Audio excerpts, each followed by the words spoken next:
జోగులాంబ గద్వాల జిల్లా మానుపాడులోని పల్లెపాడు గ్రామస్తులు వర్షాల కోసం ప్రత్యేక పూజలు నిర్వహించారు. కాడెద్దులు ఖాళీ బిందెలతో సమీపంలోని కృష్ణానది ఒడ్డుకు ఊరేగింపుగా వెళ్లి పూజలు నిర్వహించారు.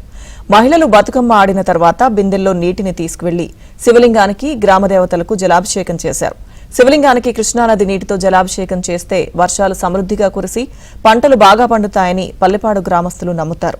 ఒకవేళ వర్షాలు కురవకపోతే ప్రత్యేక పూజలు చేయడం ఆనవాయితీగా వస్తుందని గ్రామస్తులు చెప్పారు.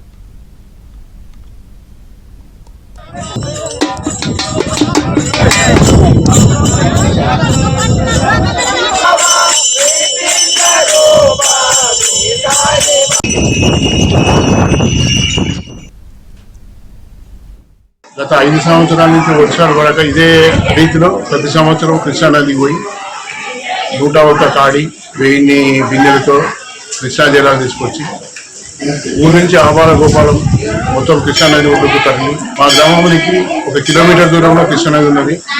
నది నుంచి 1001 బిందెలు తీసుకొచ్చి స్వామికి ఊర్లో ఉన్న గ్రామదేవతలకు కురుస్తామని నమ్మకంతోనే ఈ విధంగా చేస్తున్నాం. కనుక ఈసారి కూడా వర్షాలు కురుస్తామని భావిస్తున్నాం.